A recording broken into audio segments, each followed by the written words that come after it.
খামার সমাচার ইউটিউব চ্যানেলের পক্ষ থেকে স্বাগতম। আজকে আমরা একটি গুরুত্বপূর্ণ বিষয় নিয়ে আপনাদের সামনে হাজির হয়েছি। সেটি হচ্ছে কৃষিক্ষেত্রে কাকের উপদ্রব দমন করার জন্য, অর্থাৎ কাক যেন না আসে সেই জন্য একজন কৃষক অভাবনীয় উদ্ভাবন করেছেন। সেটি কিন্তু আসলে দেখতে পাচ্ছেন, এই ভিডিওর মাধ্যমে দেখানোর চেষ্টা করছি।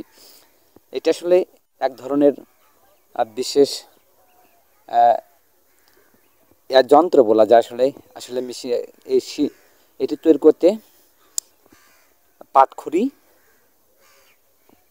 এবং যে আমরা এখানে দেখতে পাচ্ছি গাছের ডাল, সুতো এবং বাঁশ সহ বেশ কয়েকটি উপকরণ ব্যবহার করা হচ্ছে। সেটি কিন্তু আপনারা দেখতে পাচ্ছেন বা দেখানোর চেষ্টা করছে। আসলে এটা দেওয়ার কারণে কিন্তু আসলে এই পাশে যে ক্ষেতটি দেখতে পাচ্ছেন সেখানে কিন্তু আসলে যে কাকের যে উপদ্রব ছিল, যে কাকের যে বিচরণ ছিল, সেটা কিন্তু আসলে এটা দেওয়ার পর থেকে কিন্তু কাক কিন্তু অনেকটা ভয়ে কিন্তু এই জমিতে আর পড়ে নাই। যার কারণে এই জমির যিনি মালিক এবং উদ্যোক্তা আসলে বলা যায়, এখানে মূলত আসলে দেখতে পাচ্ছেন গম চাষ করা হয়েছে। গমে কিন্তু আসলে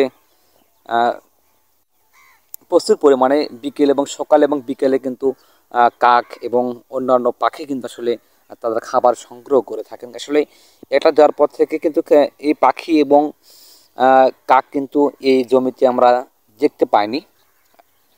সেটা কিন্তু আসলে এই যন্ত্রের সুফল বলা যায়, বা এটার যে একটি যে আসলে আধুনিক যন্ত্র বলা যায়। এখানে দেখা যাচ্ছে বিভিন্ন প্রকারে আসলে অনেকটা প্রযুক্তি ব্যবহার করে কিন্তু আসলে এটা তৈরি করা হয়েছে। এটা আসলে মূলত এটার ভয়ে কিন্তু আসলে কি বলবো আসলে যে আসলে কাক অনেকটা ভীত হয়, এবং বিশেষ করে তীর জাতীয় এবং ধনুক জাতীয় যে আমরা খেলনা দেখি না বলো বা উপকরণ দেখি না কেন, সেগুলো দেখে কিন্তু আসলে কাক কিন্তু অনেকটা ভীত হয়, ভয় পায়। যার কারণে কিন্তু এই জমিতে কিন্তু কাক আর পড়েনি। যার কারণে একটা জিনিস আসলে খুবই ভালো লাগছে।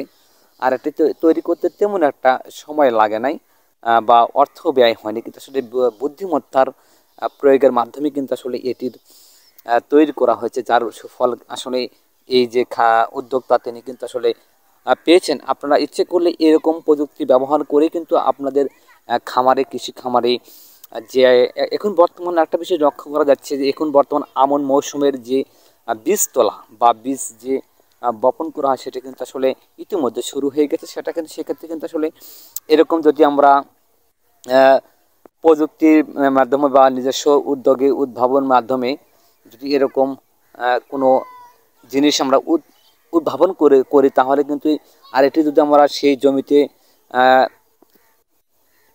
করে রাখি, স্থাপন করি তাহলে কিন্তু আসলে যে কাকের যে উপদ্রব, কাকের যে তৎপরতা, সেটা অনেকটা কমে যাবে এবং ধান বীজ সম্পূর্ণভাবে গজাবে। ধন্যবাদ।